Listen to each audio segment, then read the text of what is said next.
बिस्मिल्लाहिर्रहमानिर्रहीम। मेरे प्यारे साथियों, अस्सलाम वालेकुम। जनरल परवेज मुशर्रफ की सज़ा के बारे में जो फैसला आया और उसके पीछे कौन कौन से मुहर्रिकात थे और किस तरह से मंसूबा बंदी की गई और कैसे बाकायदा प्लानिंग के तहत फैसला करवाया गया, इसके बारे में तफसील इस वीडियो में जानिए।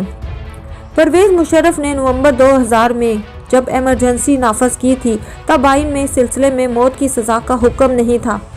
बाद में नवाज शरीफ गवर्नमेंट ने 2013 में इक़्तिदार में आने के बाद ये कानून बनाया और अब जनरल परवेज मुशर्रफ पर इस सज़ा का इतलाक किया गया। इस फैसले की एक बहुत बड़ी खामी और कमज़ोरी ये थी कि इसमें फेयर ट्रायल नहीं किया गया।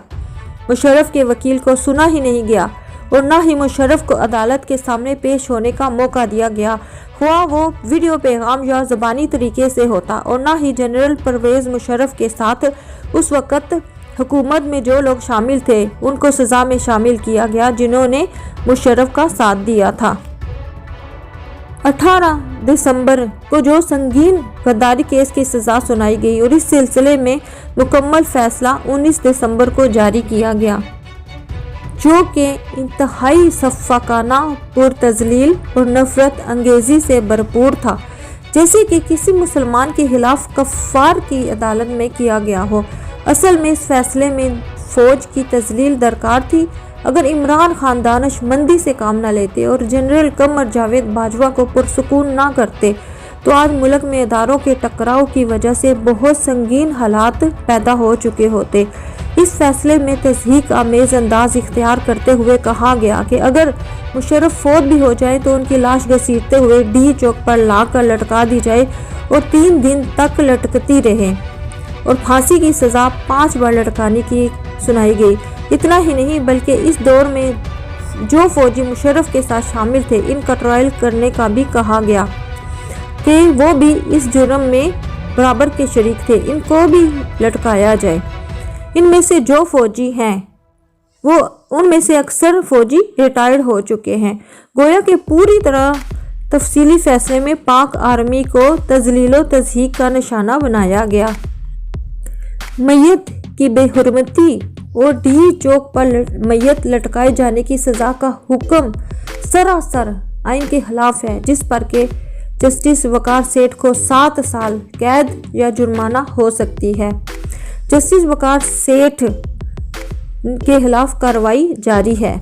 मुशर्रफ संगीन गद्दारी केस की सज़ा 3 रुकनी बेंच ने दी, जिसमें से एक जज ने तो मुकम्मल तौर पर सज़ा से इख्तलाफ किया। दूसरे जज जस्टिस शाहिद करीम ने मौत की सज़ा में लटकाए जाने पर इख्तलाफ किया, जबकि पेशावर के चीफ जस्टिस वकार सेठ ने यह सज़ा सुनाई। अब जस्टिस वकार सेठ और retired chief justice of Pakistan Asif Saeed Khan Khosa की उस सज़ा के सिलसिले में जो कड़ियाँ आपस में मिलती हैं उस तरफ तशरीफ़ लाते हैं। इस बेंच में सेठ वकार को किस तरह से शामिल किया गया, ज़रा सुने। जस्टिस ताहिरा सफदर के रिटायर्ड होने के बाद आसिफ सईद खान खोसा ने एक्टिंग लॉ सेक्रेटरी को ऑर्डर दिया कि 2 दिन के अंदर वकार सेठ को फाइनल करके इनको नोटिफिकेशन करें। एक्टिंग लॉ सेक्रेटरी ने हुकूमत से मशवरा किए बगैर जस्टिस वकार सेठ को खुसूसी बेंच में शामिल कर लिया। ये बात मीडिया में भी रिपोर्टेड है और इस बात का सबूत भी मौजूद है। वफाकी हुकूमत इस बात से बहुत नाखुश थी क्योंकि वो वकार सेठ के करतूतों और माजी से अच्छी तरह आगाह थी। अब पेशावर के वकार सेठ का ज़रा हाल सुने। वो काने हैं, माजी में पीपीपी के बहुत पुरजोश जाले रुकन थे और इसी तरह किसी जलसे में जोश में ही अपनी आंख फुड़वा बैठे, जिस पर जरदारी और बीबी की तरफ से आंख फूटने की वजह से उनको खूब नवाजा गया। ये साहब शुरू ही से भुट्टो की फांसी की वजह से फौज से बेइंतहा नफरत करते थे। पहले ये लेबर कोर्ट के एक नालायक वकील थे, मगर बेनज़ीर की वजह से वो तरक्की की मनाजिल तय करते रहे। टीटीपी और पीटीएम के लिए ये बहुत रहम दिल थे और इनका मुफ्त में इलाज करवाया करते थे और बहुत से ऐसे दहशतगर्दों को जो फौज को कत्ल करने, सिबा करने और बम ब्लास्ट करने वाले बड़े बड़े जो दहशतगर्द थे जस्टिस वकार सेठ ने उनको फांसी से निजात दिलाई और बरी कर दिया, जिन्होंने बाद में अफगानिस्तान में जाकर दोबारा खून रेजी शुरू कर दी और दोबारा से सरगर्म हो गए।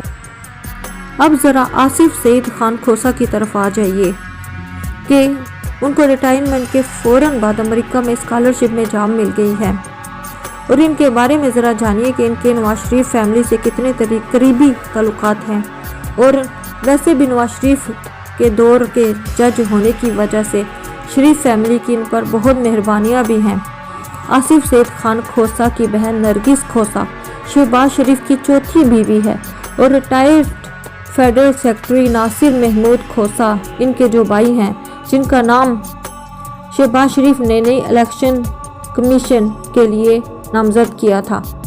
आसिफ सईद खान खोसा ने भी अच्छी तरह रिश्तेदारियां निभाते हुए शरीफ फैमिली की दिली तस्कीन की खातिर फौज को खूब जलील किया भी और करवाया भी।